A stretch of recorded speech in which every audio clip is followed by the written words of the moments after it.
Bonsoir la famille, j'espère que vous allez bien. Il y a une information très intéressante que je vais partager avec vous ce soir. Je viens de tomber sur une émission qui parle de la gouvernance au Burkina Faso. Et le Parlement européen rédige les textes pour juger la gouvernance dans le Sahel, en disant que la liberté d'expression n'est pas respectée. L'état sécuritaire, les pertes en vie humaine continuent par augmenter. Moi, au fait, quand j'écoute ça, je me demande, ou bien il y a deux Burkina Faso que moi je ne connais pas, le deuxième Burkina Faso là, dont parle l'Union européenne. Oui, je vous invite à écouter humblement l'émission et vous allez me dire en commentaire ce que vous-même vous avez compris. L'autre information porte sur un discours très choc de notre ministre Solomon Bazi, qui a fait un discours très riche. Ça nourrit vraiment la conscience de la jeunesse africaine. Je vous invite aussi à écouter l'émission là et dites-moi en commentaire ce que vous en pensez. C'est un ministre vraiment que j'ai trop aimé, je le suis vraiment beaucoup et ce discours me plaît vraiment. L'autre information porte sur la visite de Romuald Wadagni, le nouveau président béninois, à l'Union européenne.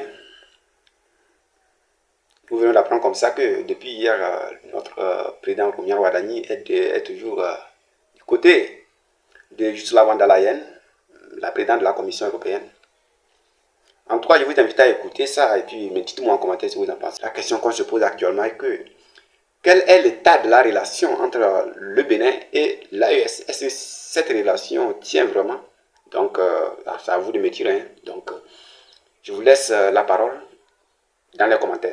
Ciao, ciao.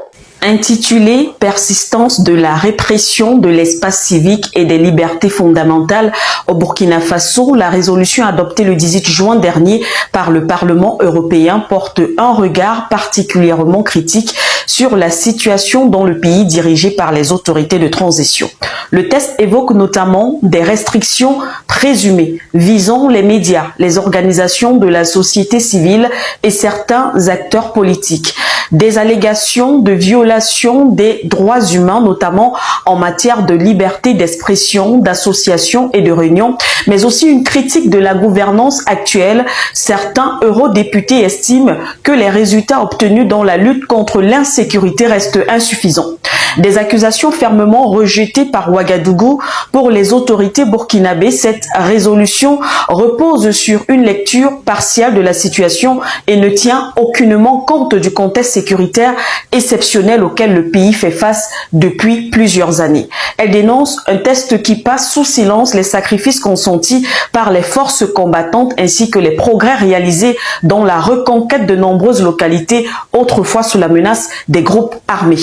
Le gouvernement considère également que cette résolution constitue une nouvelle tentative d'ingérence dans les affaires internes d'un État souverain, alors même que le Burkina Faso a choisi de redéfinir lui-même les contours de sa gouvernance et de sa stratégie sécuritaire. Dans une note verbale adressée à la délégation de l'Union européenne, Ouagadougou va plus loin en affirmant que le texte s'appuie sur des informations relayées par des réseaux qualifiés d'acteurs à la solde de la France, laissant entendre que certaines puissances continuent malheureusement d'exercer une influence sur les positions européennes concernant le Sahel. C'est d'ailleurs dans ce contexte que les autorités burkinabées ont décidé d'annuler l'ensemble des rendez-vous prévus avec Raoul Gomez, représentant spécial de l'Union européenne pour le Sahel, adressant ainsi un signal fort à Bruxelles sur leur volonté de défendre sans concession la souveraineté nationale du Burkina Faso. Nous disons de façon directe à ses ennemis, qu'ils soient internes ou externes, qu'ils se fatiguent. Parce que l'ex-voltaïque aujourd'hui burkinabé, ce n'est pas quelqu'un qu'on peut plier et puis casser. Pas le plier et puis casser.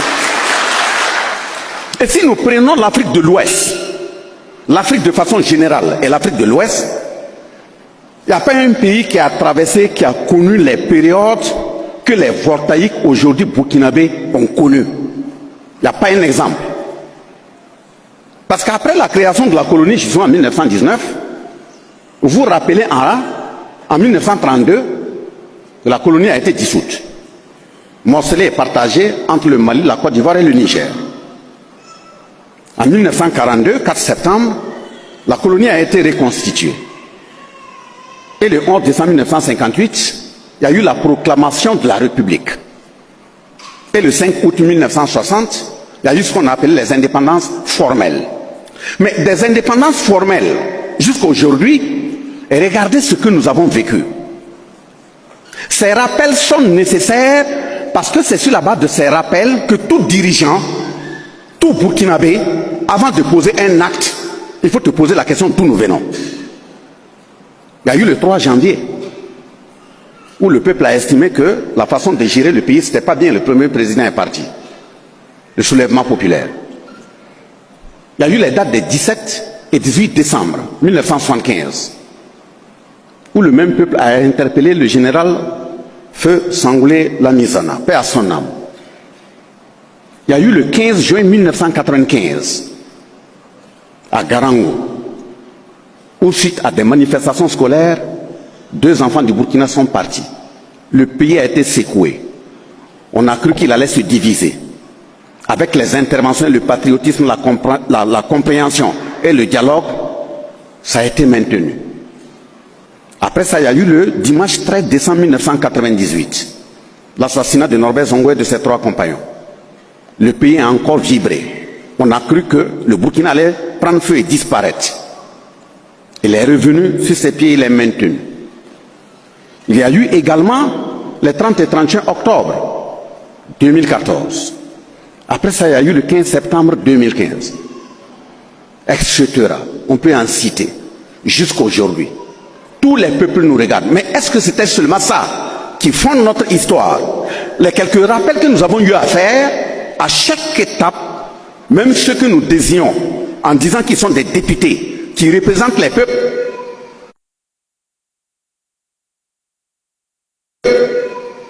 ils font des rapports. Les ministères font des rapports. Les institutions de contrôle font des rapports. Si on veut bien avancer, il ne faut pas qu'on s'écarte et qu'on sache quelles ont été les plaies hier pour mieux les soigner, mieux évaluer notre présent, pour mieux nous projeter. J'ai pris ces exemples pour indiquer que notre pays n'est rien d'autre qu'un exemple de ce que le peuple noir, dans sa globalité, a connu, a traversé et continue de traverser. Parce que autant que vous êtes, autant que je suis, quand on jette un coup d'œil également dans le rétroviseur, nous n'avons jamais été considérés comme des êtres humains. Hein. Vous êtes connectés, vous avez des portables. Si je parle, vous pouvez aller à l'intérieur, vérifier. Vous tapez le titre, vous regardez. Nous n'avons jamais été considérés comme des êtres humains. Nous avons même souvent été utilisés et considérés moins que des animaux. Liés tout simplement à notre teint, qu'ils ont baptisé teint noir. C'est dans leur langue. Ce n'est pas notre langue. Hein. Ce n'est pas évident que le combat que nous sommes en train de mener, dans 20 ans, 30 ans, 40 ans, quand nos enfants auront goûté au fruit de la souveraineté, et que ce sera une souveraineté renforcée, ce n'est pas évident que le terme noir là, on ne va pas changer le nom. Pourquoi? Parce qu'on a dit que l'Afrique c'est le berceau de l'humanité. Si l'Afrique est le berceau de l'humanité, ça veut dire que l'être humain a pris d'abord naissance en Afrique. Et les autres ne sont que des variantes liées à l'émigration. Mais quand on te met au monde, et pour une raison ou une autre, tu migres sur d'autres espaces avec les connaissances de tes aïeux, avec l'impact des rayons solaires qui diminuent au fur et à mesure, ton teint change.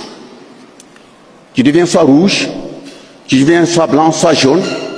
Et puis, ces éléments se réorganisent pour revenir dire, ceux qui habitent sur le même berceau de l'humanité là, il faut les chosifier.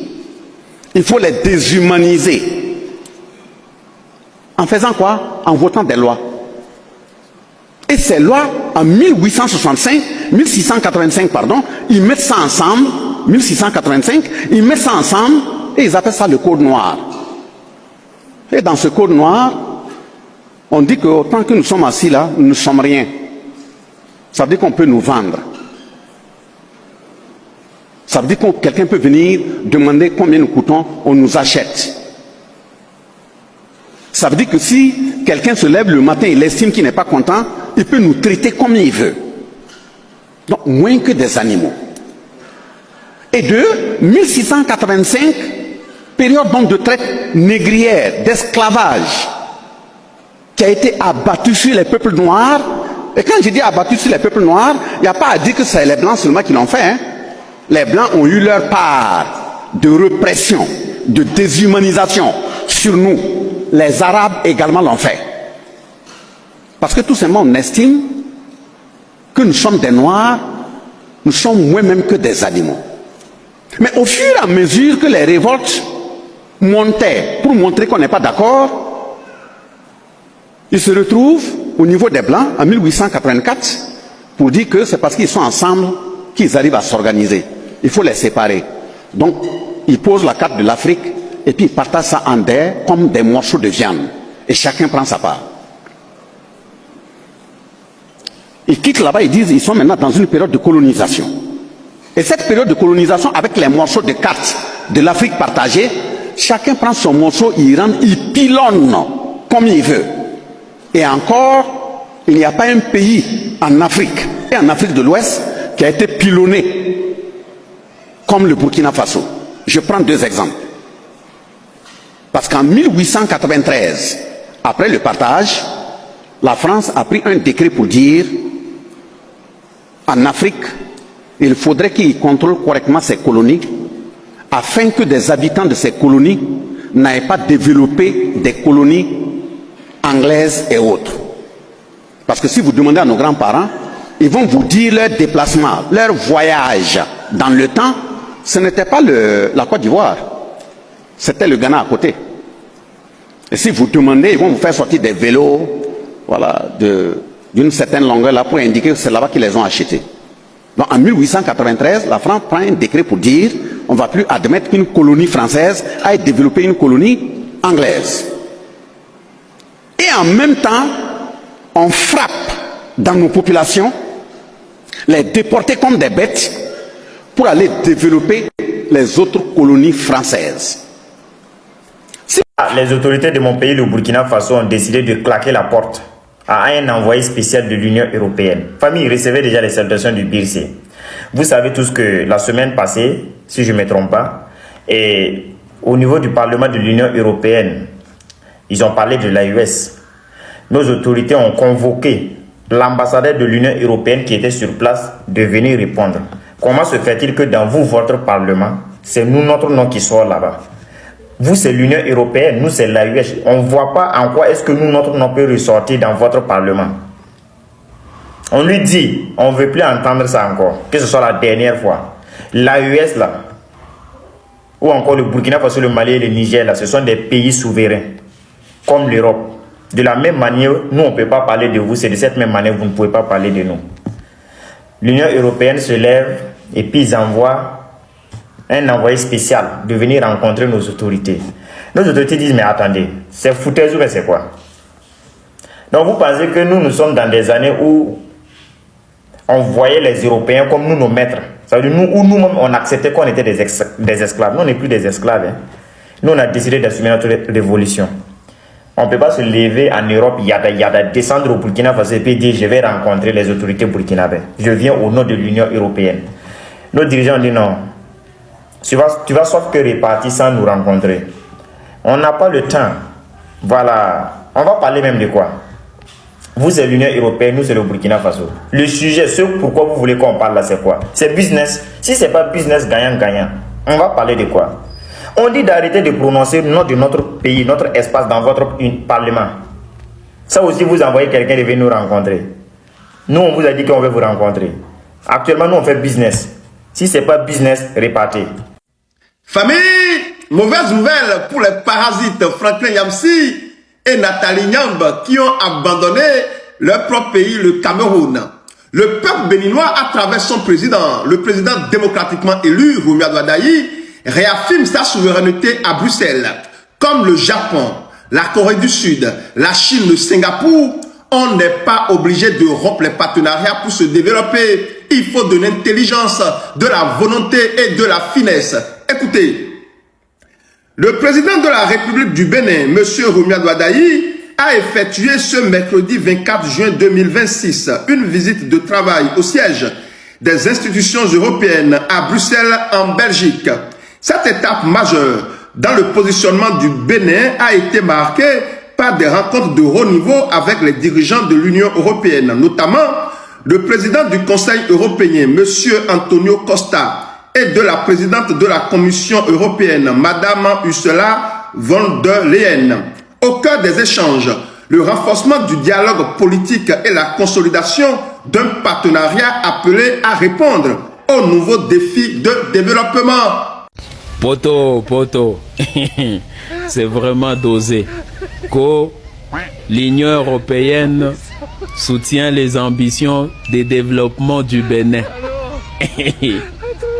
Espérons que avec le Bénin, ce sera une exception. On verra enfin le premier pays africain soutenu par l'Union européenne se développer véritablement. Mais ou sinon, on connaît déjà les résultats. Ce n'est rien d'autre qu'un renforcement de liens. Et quel type de liens? Vous les connaissez déjà. Ou sinon, nous souhaitons bon vent au nouveau président béninois parce qu'il est jeune. Mais, affaire à suivre, les résultats, c'est à la fin. Ouais, chers abonnés, j'espère que vous avez bien suivi la vidéo jusqu'à la fin et que l'information vous a vraiment plu. N'hésitez pas à vous abonner à la chaîne pour ne pas manquer les prochaines informations qui vont suivre. On se retrouve dans la prochaine vidéo. Ciao, ciao.